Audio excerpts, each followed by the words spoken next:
Jawala, Anita Desai are late immigrants, while others, like Jhampa Lahiri, belongs to the second generation of Indians abroad. Most expatriate writers have a weak grasp of actual conditions in contemporary India and tend to recreate it through the lenses of nostalgia. Their best work deals with the Indian immigrants and section of society. They know at first hand. Suniti Nam Joshi, Chitra Banerjee, Divakar Vas, and Bharti Mukherjee are the oldest and naturally the most prolific.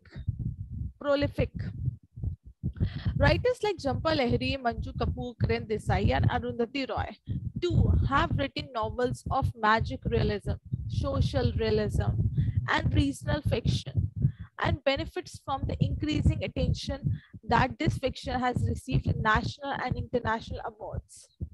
They have probed into human relationships.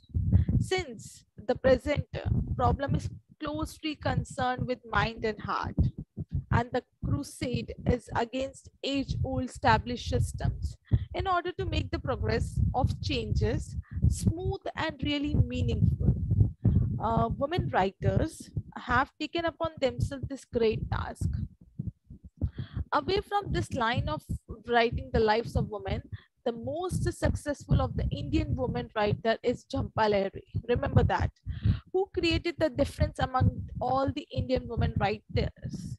She's dazzling storyteller and distinctive voice with a distinctive voice. So she has amazing voice.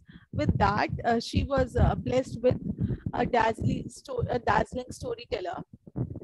She's different from other Indian writers. Why? Because in English, most of the first generation writers of English fiction are born and brought up in India. Because when we look back and we see Indian writers, women's Indian writer, we saw them that they are born in India. They got up in India and they studied in India, and that's why they are writing their experiences.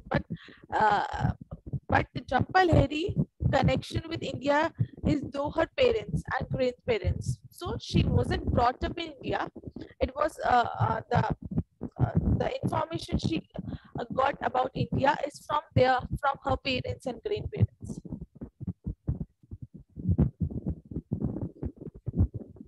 India would appear to her sometimes full of wonders, sometimes full of beggars. Moreover, the writer who live outside comment confidently on economic, social, and political scenario. So when we look India, the writers of the India, they used to. If you look back on the 17th and the 18th century, the people, men and women writer, they used to write about India. So they used to depict the bad beggar image of India, image where India is like full of wonders. Indian peoples are not so much educated. Women are suffering that time, but they don't mention the metropolitan cities. They don't get awards because they are writing wonders about India. But now, um, the what should I say? The phase of writing has changed. Now India is a developing country. India consists of so many metropolitan cities. So nowadays, writers are writing good about India. Before that, it's not about bad or good. It's about whatever they used to saw, whatever they used to see. They used to write about that. So at that time in the 17th and the 18th century, writers used to see that India is not. India is a country with full of beggars. Okay. Moreover, the writer who live outside comment confidently on the writers who are staying outside abroad, not in India, they used to comment on economic and social and political scenarios may appear very confident, exaggerating, or understanding. So, however, Lahiri is honest and authentic to her experiences. For Lahiri, every visit was an emotional seesaw across continent and culture. So whenever she visited India, she was emotionally attached to that place, whatever the place she used to visit it. Lahiri is an Indian by ancestry, so she is not born in India, but but yeah, her ancestors belongs to India. British by birth, and she's born in British country. American by immigration. Her parents shifted from British to any American country. She targets the Western audiences by deliberately portraying the Indian American life. So she purposefully writing about India to target her Western audiences. Okay. She also admits what she admits. I learned to observe things as an outsider, but and yet I knew that the different Calcutta is from Rhode Island. I belong there in some fundamental way, in the way I didn't seem to belong in the US. So here she's saying that the way I was connected to the place Rhode Island in Calcutta, I didn't find that emotional attachment in any Western country, in any place of US.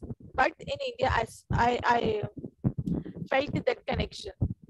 This sense of freedom is one of the greatest thrill of writing fiction for her, and she discovered what her authorial freedom by publishing her debut book, that is Interpreter of Maladies, that was published in 1999. Her debut anthology is collected stories that deal with the questions of identity.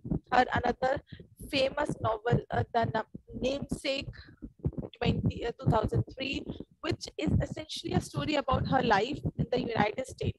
So her novel Namesake, that was depicting the story that she lived in the United States. But Lahiri says that namesakes deal with Indian immigrants in the United States as well as their children. But she's not saying that this is my autobiography. She's saying that this is a biography of all those Indians who are coming and staying in America. For instance, though she's much more American than her parents, she inherited a sense of exile from her parents. So yeah, sometimes she felt disconnected from her parents because because she's born in America and her parents are brought up in India, and obviously there will be a different uh, uh, viewpoint of and the generation gap. So sometimes she feels a sense of exile, a sense of what should I say, a sense of disconnection between her feeling and her parents' behavior, and the parents' way of, I mean, way of behaving things. After her PhD in Renaissance studies from Boston University, she had planned to write about her roots and its origins. It appears she is more American than her parents. So, after finishing her PhD in Boston University, she decided to write something about her roots, about her ancestors, about India, and there she finds that she is more American than her parents. Her characters move constantly between two worlds, grappling bravely with their cultural displacements. So it's all about Lahiri, Jhampa Lahiri. Now we are going to discuss about Anita Desai. She's one of the best known of contemporary women writer of all the contemporary novelists. She's disputably the most popular and powerful novelist. She has made commendable contribution to the Indian English fiction.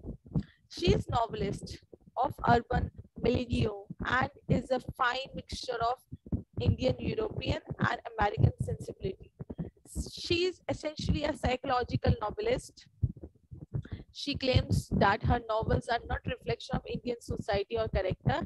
She does not reflect on social issues in her work like Mulk Raj Anand. She sees social realities from a psychological point of view, does not look at them as a social intimate expression of the inner world of her character. She makes each of her work a haunting exploration of psychic herself. So here, till now, what we read about Anita Desai is she's not a socialist, social writer. She does not depict the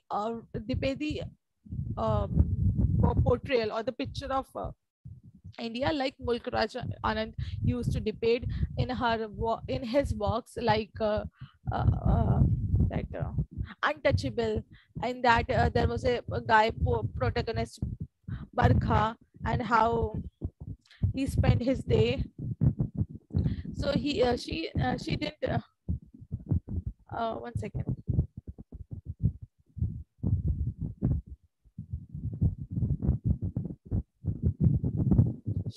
So her last novel, Anita Desai's last novel, Bam Gardner Bombay, written at Gritton College, was published in 1988. In the 90s, she has not published any novel as yet. Thus, she has double sensibility, which gives her novel an objective effect. However, however, traveled widely in almost all the part of India, and her experiences of different sort of people and places have enriched her writings.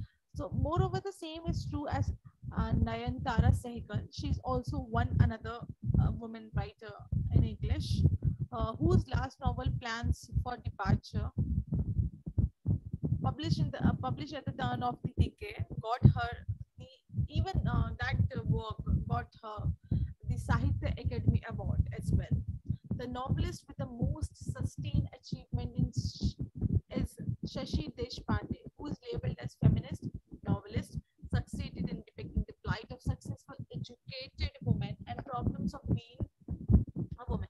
So here we are talking about another woman writer. Her name is Shashi Deshpande. She's a feminist novelist, and she depicts the plight of successful educated women and the problem they used to face. We heard the problem facing by women from the society or from uh, her relatives or from her home, that she's not educated. But here, in Deshpande's work, you will find out that she even depicted about those women who are educated but still they are facing troubles. Okay, she has written 8 novels, six collection of short stories, and four children's books. Her most popular novel is The Dark Holds No Terror. It was published in 1980, portrayed the life of a woman who marries a doctor and became the victim of brutalization. So here, she depicts about a woman, a story about a woman who marries to a doctor, and she was brutally victimized. It is a story of courage and perseverance that she developed from within herself to break loose of society traditional norms to gain her individuality and freedom. She even have achieved tremendous amount of popularity though her writing. She depicts the Indian middle class mentality in all her novels. Her protagonist emerges from cultural rootedness in middle class Indian society. Deshpande generally has the heroine as a narrator and employ a kind of stream of consciousness techniques. Okay, in her another novel, Roots and Shadow, it was published in 1983. We are introduced to another rebellious woman who refuses to accept traditional family life and escape to the city to work. So here, in the writings of Shashi Deshpande, you will find out that the woman wants to go out, the woman wants to uh, do something her family is not allowing her to do. So these are the stuff you will find out in Shashi Deshpande work. So we are into now let's talk about the novel name Roots and Shadow by Shashi Deshpande. Here she introduces a rebellious woman who refuses to accept the traditional family life, and she escaped to city. She goes to city. She marries. She later marries a man of her own choice. As time goes by, she realizes that life in the city is no different from the village. So even after coming from village, why she escaped, why she refuses to accept a traditional family and escape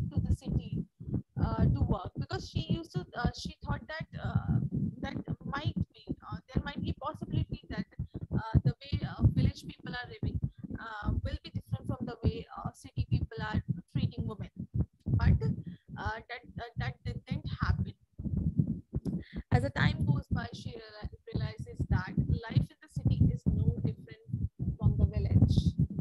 Almost all her novels deals with the crisis in the heroine's life.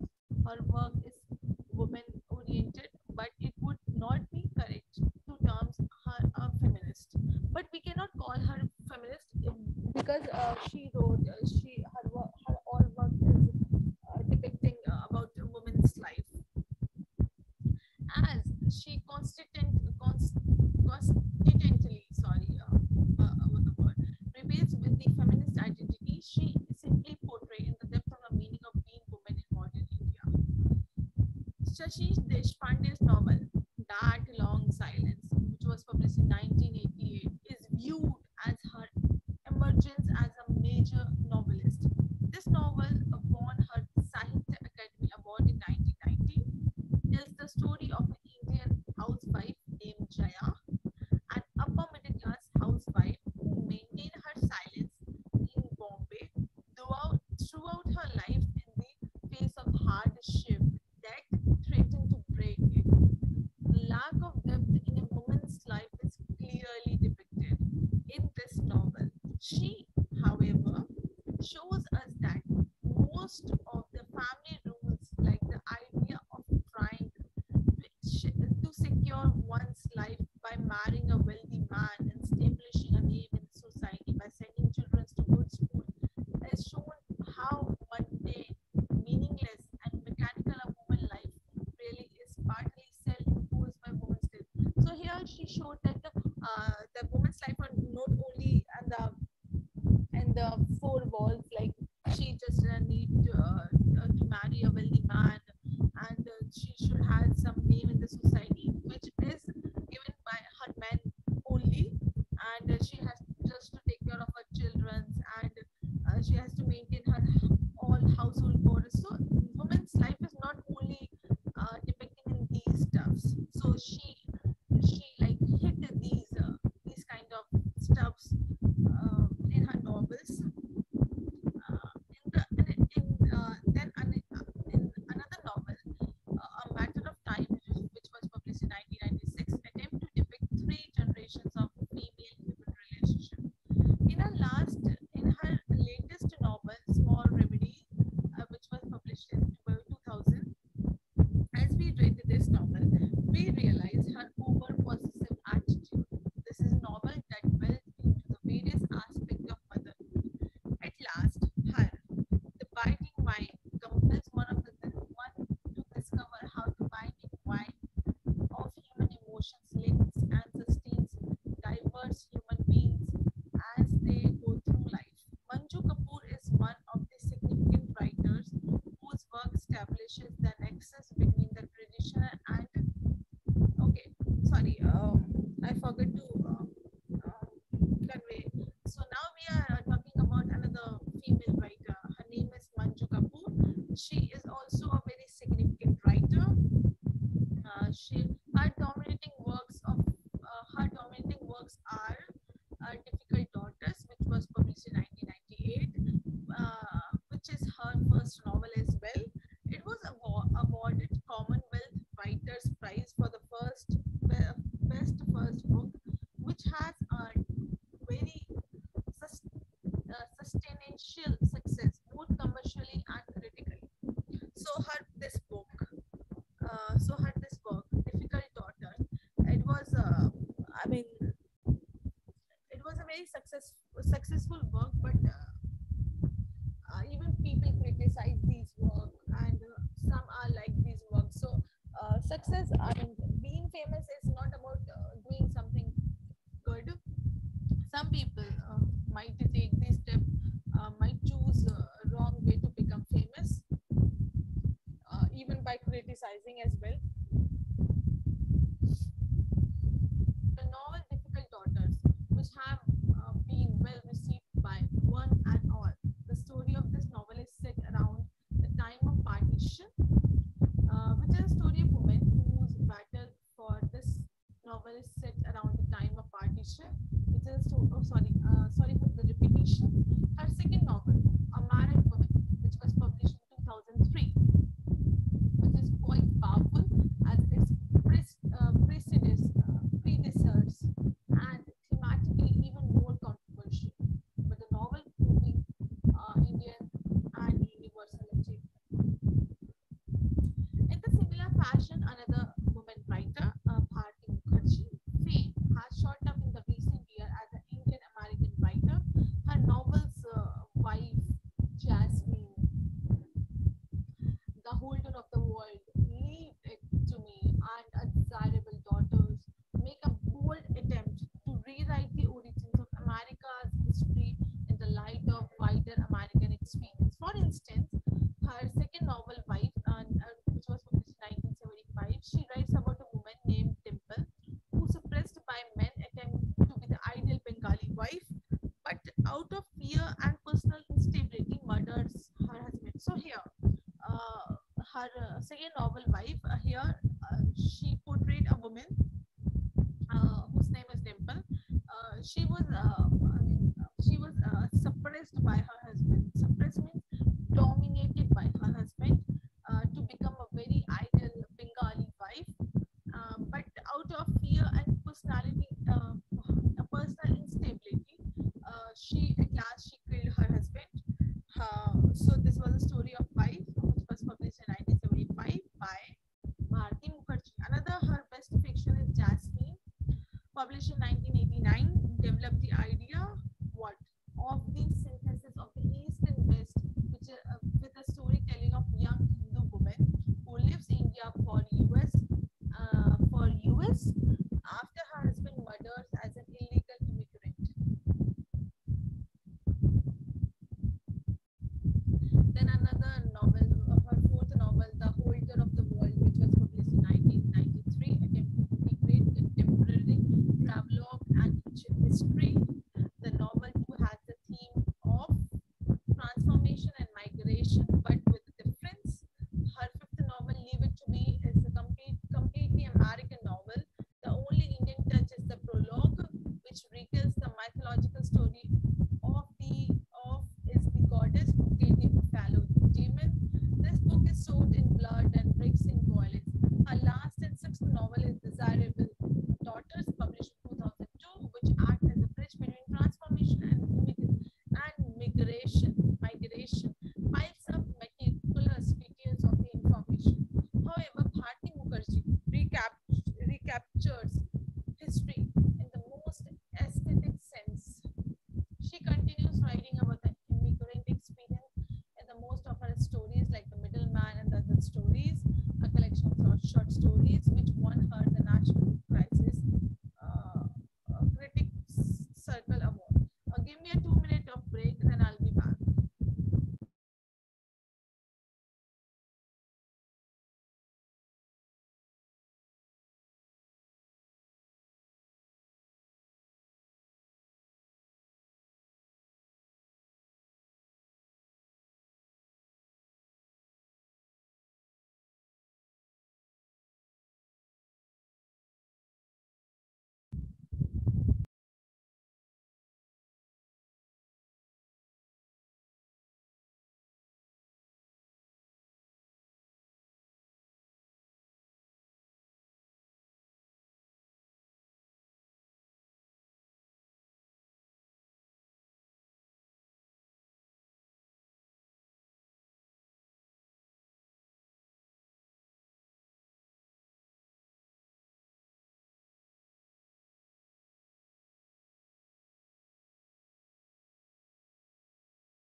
Now let's talk about another woman writer.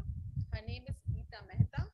She's also another woman writer who proclaimed about the problems of the contemporary immigrant woman with sublime standards. With sublime standards.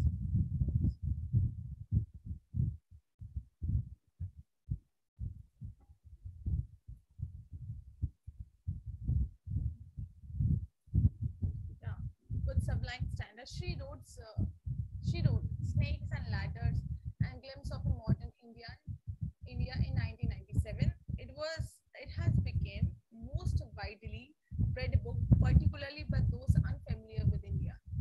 Okay, so her work, Snakes and Ladders and Glimpse of Modern Woman, which was published in 1997, was the most widely read book, particularly for those people who are not who doesn't belong to India. Okay, in an interview, she said that her intention was to make modern India accessible to Westerners, and to a whole generation who have no idea what happened before they were born.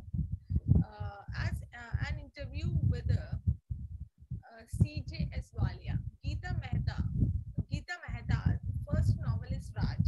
It was published in 1989, which is very powerful and enlightening, readable novel. It is considered to be one of the great historical novel of our time. Raj is a story of the Maharani Jaya Singh as well as the drama of Indian struggle for independence.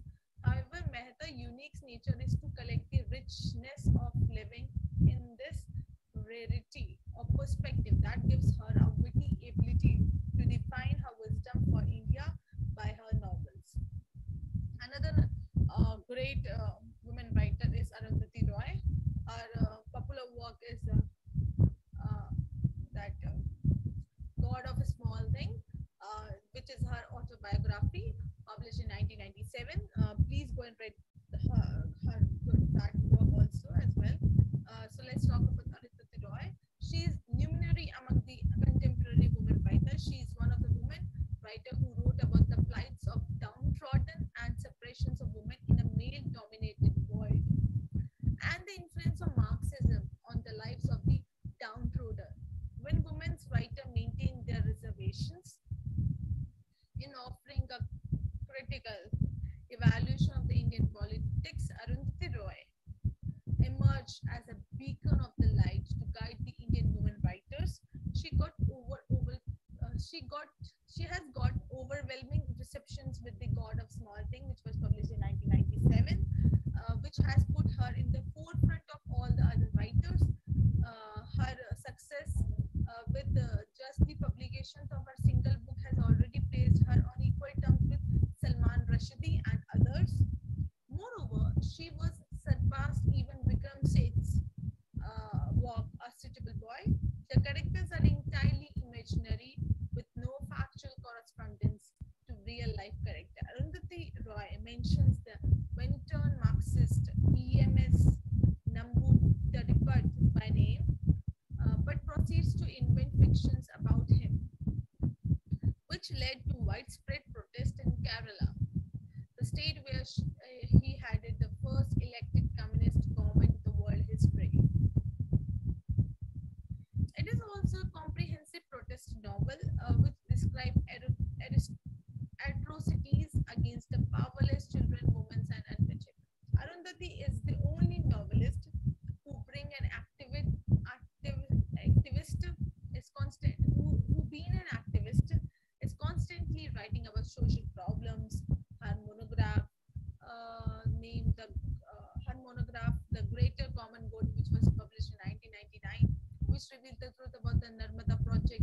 The book also shows her talent as an essayist and the social reformer. Her earlier essays, The End of Imagination 1998, which urged nuclear disarmament. She is also a Men's Booker winner prize, and also a Sydney's Peace Prize.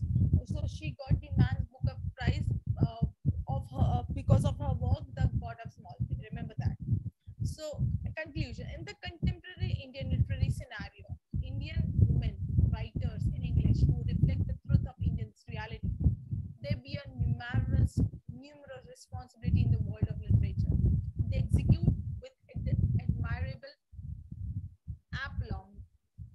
as the anthropologist, sociologist, novelist, essayist, traveler, writers, teachers, and slept into global responsibility for establishing peace as an ambassador. They have excelled in the global literary standards set by the post-colonial and post-modern writers, men and women like Salman Rushdie, Vikram Seth, Vikram Chandra, Shashi Thakur, Arundhati Roy, etc. They have become the classical central social literary figures with the substantial bodies of drawing the global attention. They also have become the only negotiators to mediate the core social and cultural problems of Indian group. So these all right, whatever we spoke till now, they all talk about India's problem, women's facing the problem in the society. Now let's something else. Now let's read something else. Why? Yes.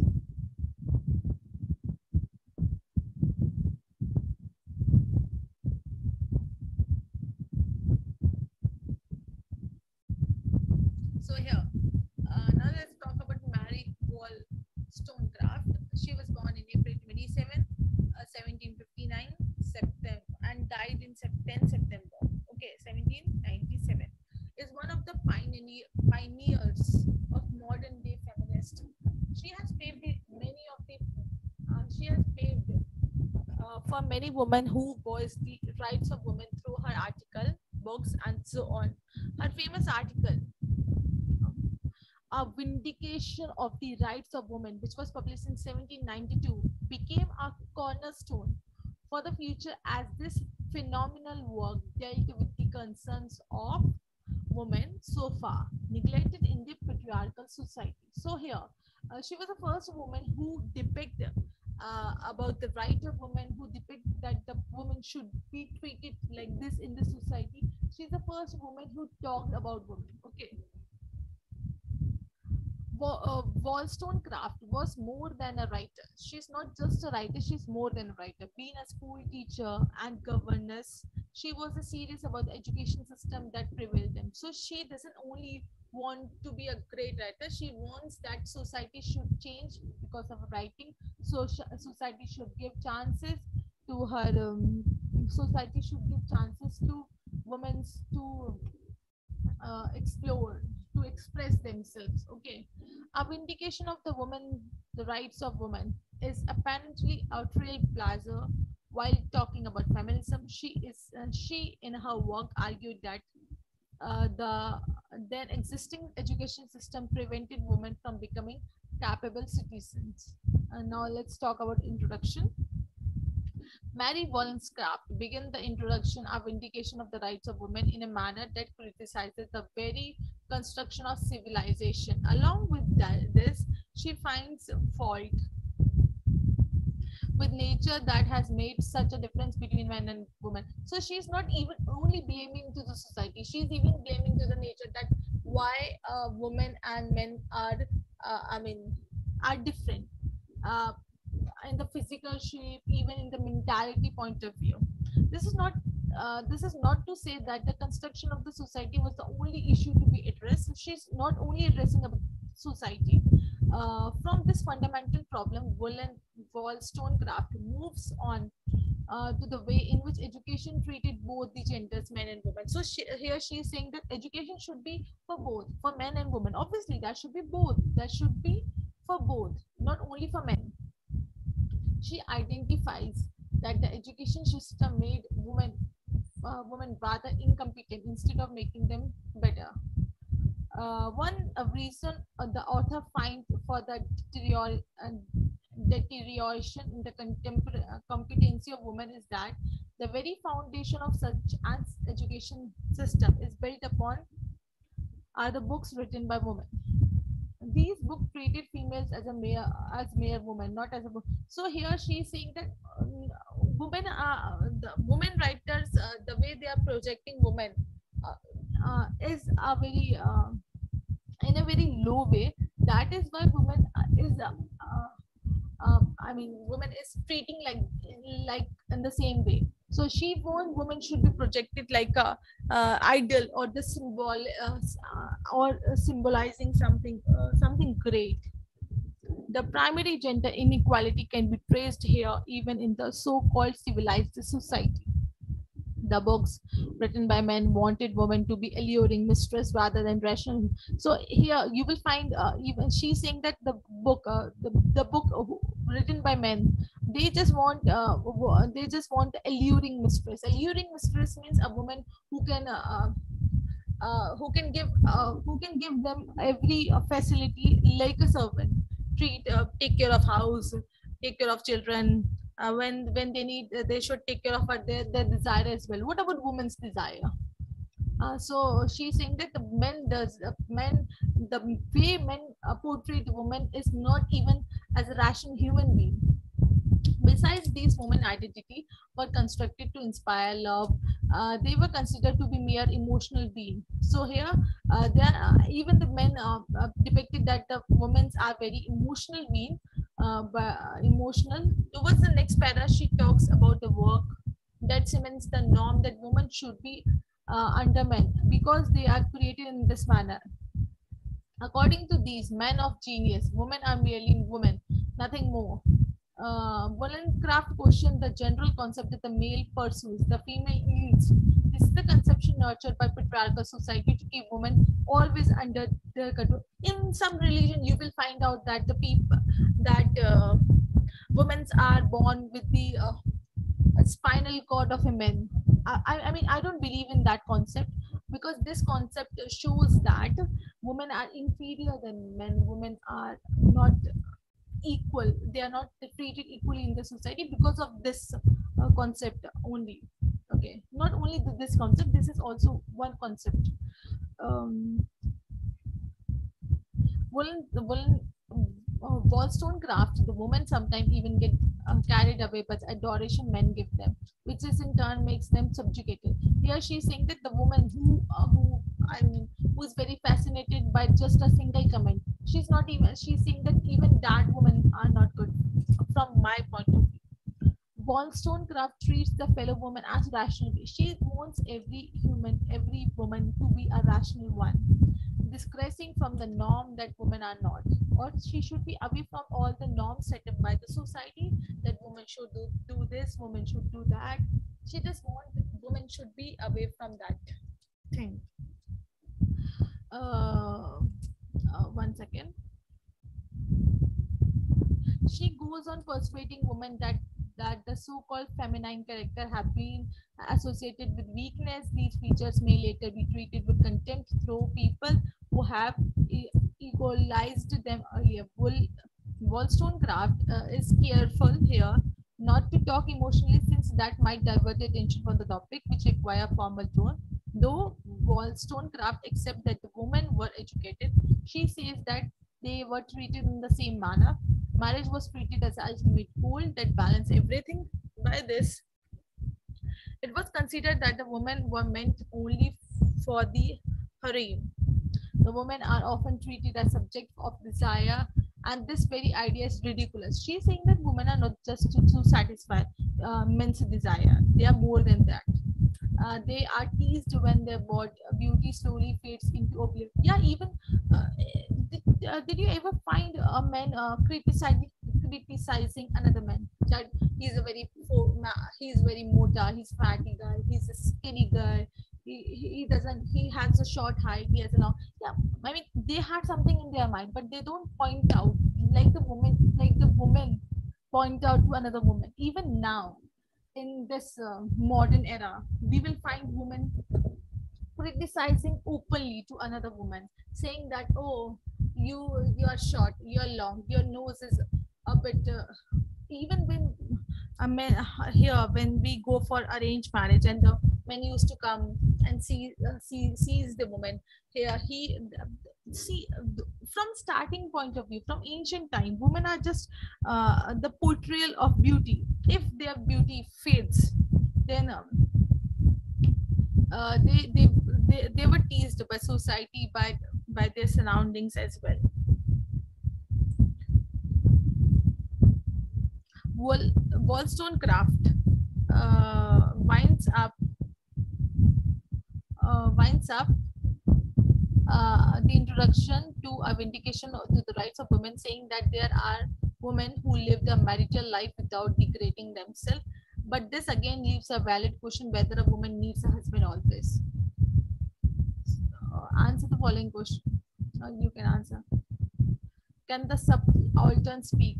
Gayatri Chakravarti Spivak is one of the first name in the post-colonial theorist hailing from Kolkata. Spivak acquired international fame through the phenomenal essay "Can the Subaltern Speak?", which paved the way for many debates in the post-colonial studies. She is also uh, credited with translation of De La Grammatology by Jacques Derrida. Spivak, though widely known as a literary theorist in literary circles, have translated Indian writers like Shweta Devi and even done critical studies on her. A subaltern is a term that appears in military terminology. In the post colonial context, the term finds space in the master slave narrative as well. So, here the word subaltern means there is a master, and subaltern is a person who is a slave of that master. A subaltern is the military is in the military is a yes man who all okay. In the military point of view, a subaltern is a yes man who can never say no, who is always supposed to obey his superior. Yeah, in this essay, Spivak criticizes the Western idea of knowledge production. According to her, the academic thought process in the West is produced in order to support their economic interests. In other words, these interests have already been set up. One second. We are in the page number, let's say, page number 7. Okay.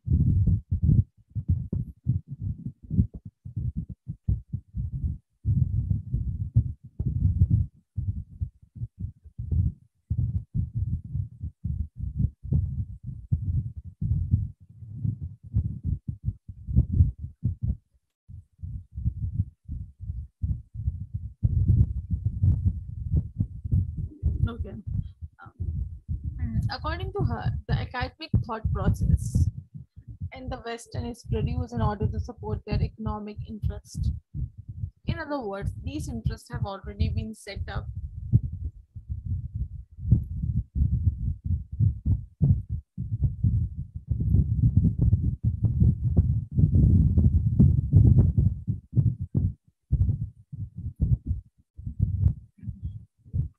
Already been set, and the academic contribution are made merely to support them. The knowledge always support the one that produces it. Spivak then moves on to talk about the marginalized spectrum, who are marked out of epistemic violence.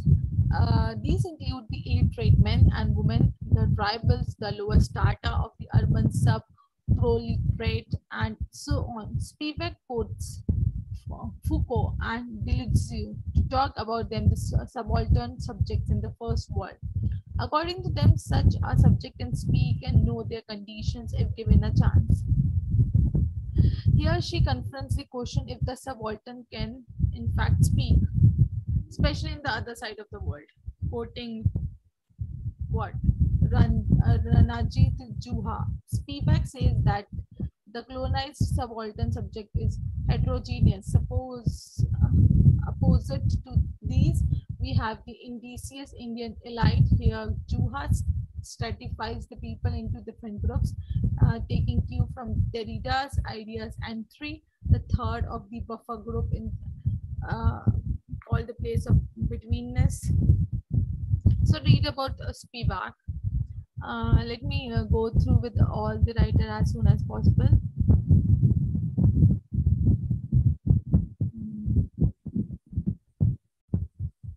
So, feminism and cultural studies in Asia. Tejaswini Niranjana is an Indian professor, cultural theorist, and translator. Her areas of interest include cultural studies and gender studies. She has extensively written on cultural theories that included the often neglected music as well.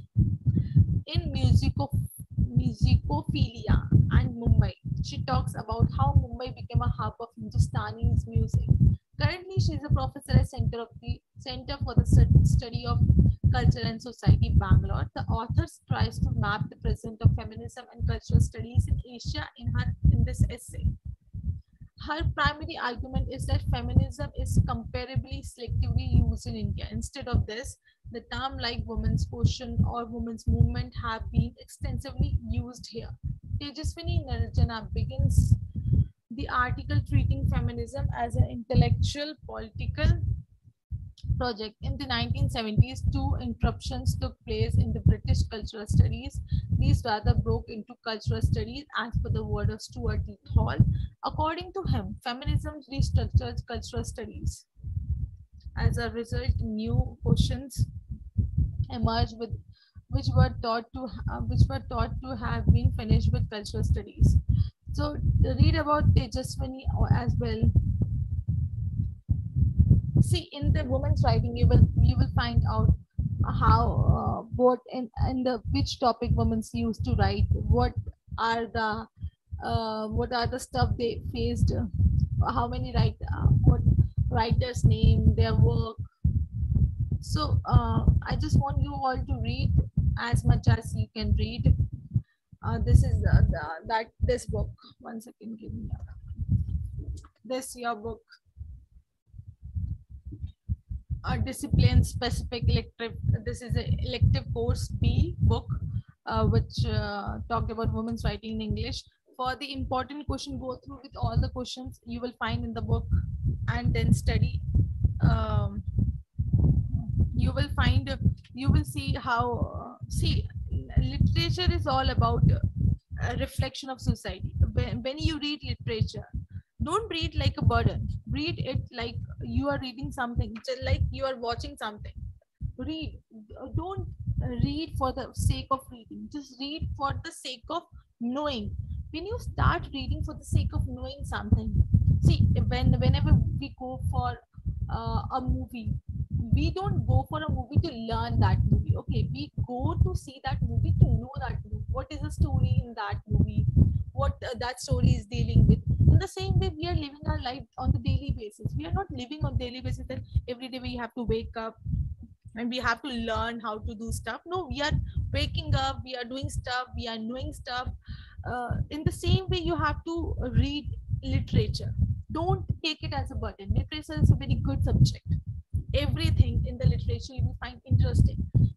Just you have to be patient, because literature is very wide, and it obviously it takes months to cover.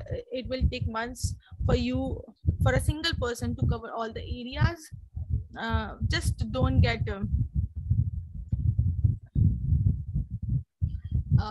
think that you are doing something burdeny stuff.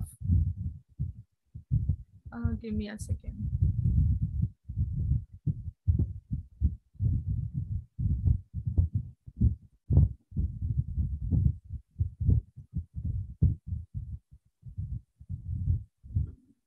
Read literature, read as much as possible. Read just for the sake of knowing. Don't read don't take it as a burden. Read how much the possibility you can read. And this is all for today. I'm leaving the class. Hope you have a very good day. Bye.